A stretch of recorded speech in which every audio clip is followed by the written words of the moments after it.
Cette fois-ci, l'enregistrement est bien parti. Bonjour à tous, on se retrouve pour une nouvelle masterclass. Je suis malade, hier j'ai mangé un Tasty croustillant en live. Ceux qui étaient là, ils savent. Merci beaucoup pour votre présence dans le live d'hier soir, ça m'a régalé. Ça vous a permis d'apprendre les nouveaux projets sur lesquels je suis en train de travailler. Pour tous les autres, tant qu'il fallait être là. Aujourd'hui, on va parler d'identité et de fierté d'appartenance à un peuple. Parce que c'est quand même une idée qui est centrale à droite, mais je trouve qu'il y a personne qui essaye d'expliquer avec des mots concrets pourquoi est-ce que c'est bien, pourquoi c'est pas bien, on va le faire. Et bref, donc je vais essayer que ça soit pas que de la React aujourd'hui parce que j'ai pas envie de faire que de la React, j'ai surtout envie de développer des idées. Mais pour le coup, je vais m'appuyer quand même sur 2 vidéos TikTok que j'ai vues et qui m'ont donné envie de faire cette vidéo. À savoir que c'est la deuxième fois que je tourne cette vidéo puisque le premier tournage que j'ai fait hier, il me plaisait pas.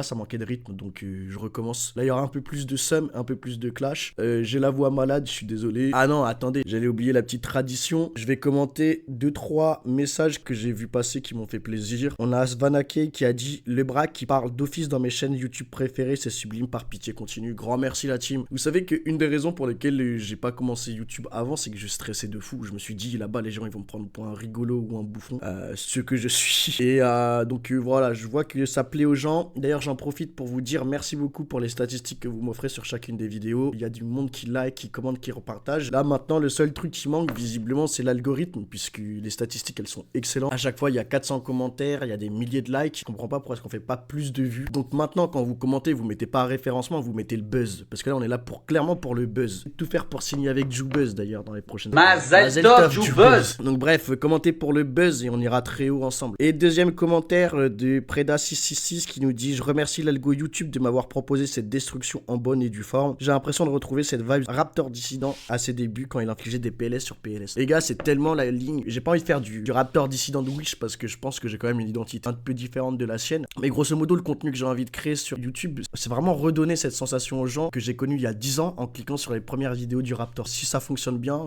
que demander de plus? Donc aujourd'hui, je vais réagir à 2 vidéos et en fait, je vais pouvoir développer ensuite mes propos. Commence déjà avec la micro-analyse physique, les gars. En fait, les mecs comme ça qui ont la flemme de vivre au point d'avoir les yeux qui se ferment, faut arrêter quoi. Il a aucun style vestimentaire, aucune dégaine. Bon, vous allez voir que c'est un sale gauchiste, c'est pour ça que je me permets de le clasher comme ça. Mais putain, quand même. En plus, c'est débile parce qu'il a vraiment les traits de l'européen du nord moyen, yeux clairs, visage plat. C'est beau quoi, tu vois. Mais le mec a une absence de volonté de vivre qui est terrifiante. Alors je pense que cette vidéo va déranger beaucoup de monde. Bon, en règle générale, ça va déranger des personnes d'extrême droite, mais ça on s'en fout à la rigueur. Il n'y a aucun mérite. Mais en fait, vous voyez, déjà c'est intolérable de parler comme ça sans conviction. Il pousse les mots comme ça, il a la flemme de vivre, putain. Il n'y a aucun mérite, il n'y a aucune fierté à être né sur le sol français. Il n'y a aucun mérite, il n'y a aucune fierté à être né quelque part. Aujourd'hui, le mérite, aujourd'hui, la fierté, c'est d'avoir accompli quelque chose, d'avoir fait un effort pour quelque chose. Donc Mais ça, c'est un raisonnement qui est totalement débile. Le mec, on a l'impression qu'il a jamais été fier de quelqu'un. Tu peux très bien être fier de quelque chose sans que ça soit quelque chose que tu aies réalisé, en fait. C'est absolument débile. On a l'impression que son père ne lui a jamais dit qu'il était fier de lui.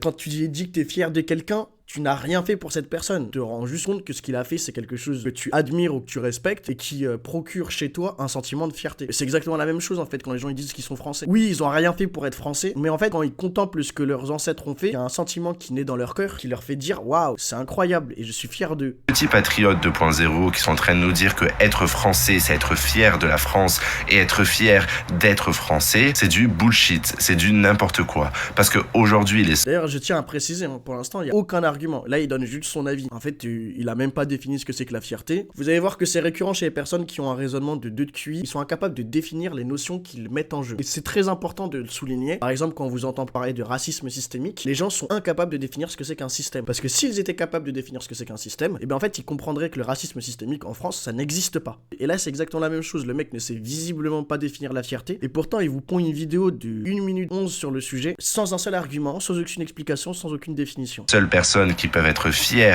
qui peuvent avoir le mérite d'être français, c'est ceux qui ont combattu pour l'être. C'est ceux qui ont accompli quelque chose pour l'être. Donc les petits patriotes 2.0 qui se disent... On a encore une fois le début d'un raisonnement qui tient pas la route. Il nous parle d'un mérite, celui de combattre par exemple pour être français. Les descendants des Français, ils ont pas combattu pour être français? Est-ce que justement une partie de la définition d'une nation, c'est pas littéralement un peuple qui combat pour sa survie? Enfin, c'est débile. Surtout que chacun combat à sa manière pour devenir français ou pour rester français. Il y avait les Français qui luttaient contre les Prusses. Aujourd'hui, c'est juste des Français qui luttent contre l'immigration. Et par contre, les personnes qui luttent contre l'immigration, qui restent un combat pour rester ou pour devenir français, ça, tu l'empêches de l'avoir, en fait. T'en fous que ça soit un travail de mérite et de combativité. C'est tes combats qui t'intéressent, toi. N'ont aucune fierté à avoir. Tout simplement parce que c'est dû au hasard. C'est aléatoire. Voilà. Et ça, c'est le point que je veux débunk absolument, que naître dans un pays, c'est le fruit du hasard. Parce que dire ça, ça sous-entend qu'il y a une sorte de réserve d'âme qui existe avant la naissance des bébés, et que lorsqu'il y a un bébé qui sort du ventre de sa maman, hop, il y a une âme qui est tombée au hasard dans le corps de ce bébé, et pouf, t'as eu de la chance de naître dans un bébé européen et pas dans un bébé africain. Parce que ça sous-entend la préexistence des âmes avant l'existence des corps. Et ça, théologiquement, il y a personne qui est capable de tenir cette ligne, parce qu'elle n'a aucun sens. Faut bien comprendre que naître dans un territoire, c'est pas le fruit d'un hasard, c'est le fruit d'une continuité génétique. C'est parce que t'as 1000 personnes avant toi qui ont combattu sur un territoire pour qu'il soit souverain et qu'il conserve son identité, que tu peux naître dans ce territoire et grandir dans ce territoire. C'est pas de la chance en fait, c'est une continuité logique. Ton identité, elle est pas le fruit d'un hasard, parce que si on définissait le hasard comme étant la coexistence de trop d'éléments qui permettraient de pouvoir prévoir un résultat, c'est pas le cas de l'histoire en fait. L'histoire, tu peux la lire, et la génétique, tu peux la suivre à la chaîne, comme une maillon en fait. Mais ça, c'est le raisonnement des personnes qui ont moins de sang de QI. Je vous jure que c'est une personne qui s'est jamais posée plus d'une demi-heure sur une chaise et qui a essayé de réfléchir au sens de la vie. Ça là, c'est le raisonnement du premier qui dit ah ouais, la vie c'est complexe, hein. On va tous mourir un jour, hein. Oh putain, mais quel enfer quoi. Né ici,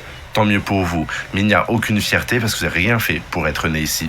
Par contre, ceux... En fait, c'est pas nous qui avons fait quelque chose pour naître ici. C'est pas les Français qui ont fait quelque chose pour naître ici. C'est leurs milliers d'ancêtres qui ont fait quelque chose pour que leurs enfants ils puissent naître ici en fait. Le raisonnement il est nul. Il est nul. Qui ont traversé des pays entiers, ceux qui ont...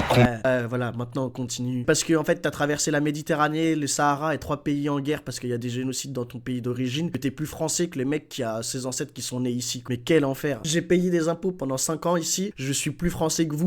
Quand bien même vous auriez 5 générations de personnes qui sont mortes dans les 8 dernières guerres de votre pays en fait. Mais quel enfer ce genre de mec. Ça, c'est le genre de personnes, si tu les questionnes pendant une demi-heure sur tous les sujets qu'ils abordent dans des petites vidéos de cons comme ça, ils finissent par bégayer, tu vois. Ils finissent par bégayer. C'est du vide, c'est cru intellectuellement, c'est infernal. Avant de commencer avec la deuxième vidéo, j'en profite pour le moment pub. Les gars, j'ai décidé de me lancer dans le contenu à 100%, donc j'espère pouvoir augmenter la qualité de mon travail et en particulier du matos et régler cette putain de facture EDF. Donc dans cette optique, j'ai mis en place des moyens de financement participatif. Pour cela, j'ai mis en place un Patreon qui me permettra de m'assurer un financement sur les prochaines semaines ou les prochains mois à venir. J'ai beaucoup d'émissions qui sont en cours de création. J'ai présenté la plupart des gros projets que j'ai en live vendredi dernier. Si ça vous intéresse, allez regarder le live. L'accès à cette communauté Patreon, elle vous permettra d'avoir accès à un podcast par semaine, à du contenu exclusif, à l'accès à un canal de Telegram privé dans lequel je suis en train de travailler. Mais surtout, c'est ce qui me permet efficacement de pouvoir faire de la vidéo qualitative, de pouvoir acheter du matos, etc.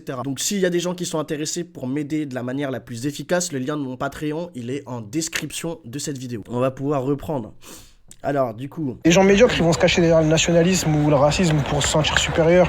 Et ça fait partie des gens... Mais déjà, vous savez qu'on peut très bien être nationaliste sans forcément se sentir supérieur. Pour moi, il y a la question de la préférence. Et en fait, tu peux préférer les tiens. C'est pas forcément du racialisme ou de l'échelonnage. Mais surtout qu'à l'heure actuelle, le nationalisme, c'est pas juste du nationalisme pour du nationalisme. Le truc, c'est qu'aujourd'hui, il y a une véritable perte d'identité française à travers à la fois les flux migratoires et les flux économiques. Les identités locales, nationales, régionales, elles sont en train de disparaître, justement. Et que le retour à un nationalisme, c'est pas en fait renfoncer des portes ouvertes. C'est rappeler aux gens qu'ils ont une identité qui est multiséculaire, qu'ils doivent faire vivre au quotidien. Donc en fait, rien que ça, c'est déjà un projet de vie qui est totalement viable. Je vois pas en quoi ce serait mieux de faire une carrière professionnelle brillante toute sa vie dans une grande entreprise dans laquelle t'es juste un numéro de dossier à qui doit faire un virement chaque fin de mois, par rapport au fait de consacrer toute ta vie à tes idées politiques dans un combat politique. Comme ils vont rien accomplir, qu'ils sont pas capables de faire des choses, ils ont pas de vraies compétences. Et d'ailleurs, ils ont pas non plus vraiment de vision politique, ils savent pas où est-ce qu'ils vont. Tu sais, ils sont nationalistes, mais ils ont pas de vision politique. En fait, ces mecs-là n'ont jamais lu un penseur de droite. Voilà, c'est évident. Autant que ça soit sur l'économie ou sur l'identité, ces mecs-là n'ont jamais lu un penseur de droite. Ils s'imaginent que c'est juste des anonymes qui font des vannes sur Twitter. Les gars, il y a des pensées philosophiques de droite qui sont tellement cohérentes que c'est pour ça que le nationalisme est, à mes yeux, l'idée la plus rationnelle possible. En gros, leur raisonnement, c'est de dire, ah ouais, on les connaît pas bien, mais je pense que si je les connaîtrais,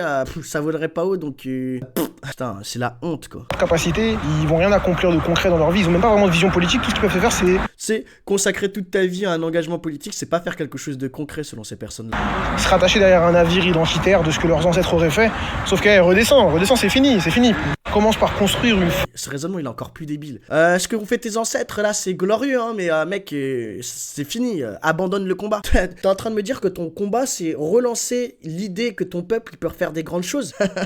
Abandonne, mec, ton peuple, il peut rien faire. C'est littéralement l'appel à un défaitisme politique, ce qui n'a aucun sens, hein. Le défaitisme politique n'est pas une ligne qui existe. Donc le raisonnement, encore une fois, c'est un raisonnement de 3 de QI, quoi. Que tu vas aller déposer dans ton France Travail le plus proche pour pouvoir trouver un emploi viable, parce que pour des patriotes fiers des Français que vous prétendez être, globalement, vos tafs à vous, c'est de pomper l'argent de gens qui sont prêts à aller acheter votre merch et à payer des sommes astronomiques pour vous entendre les graisser dans le sens du poil. Qu'est-ce qui vous différencie en vrai de vrai des profiteurs du système que vous dénoncez, sauf que vous... Bah, peut-être que nous, c'est l'argent de privé, en fait. Voilà, peut-être que c'est ça la plus grosse différence, c'est qu'on demande à des personnes de nous financer selon leur bon vouloir, et s'ils sont d'accord avec nous, pour plusieurs raisons. Premièrement, parce qu'il n'est plus possible pour des personnes comme moi, ou comme pour Thaïs Descuffon, de tenir un travail normal, parce qu'en fait, c'est bizarre, mais l'ensemble du système fait tout pour littéralement nous tuer socialement. Moi, j'ai eu un compte bancaire qui a été fermé, j'ai eu un poste à 5000 francs par mois qui a été interdit en Suisse quand j'ai voulu travailler.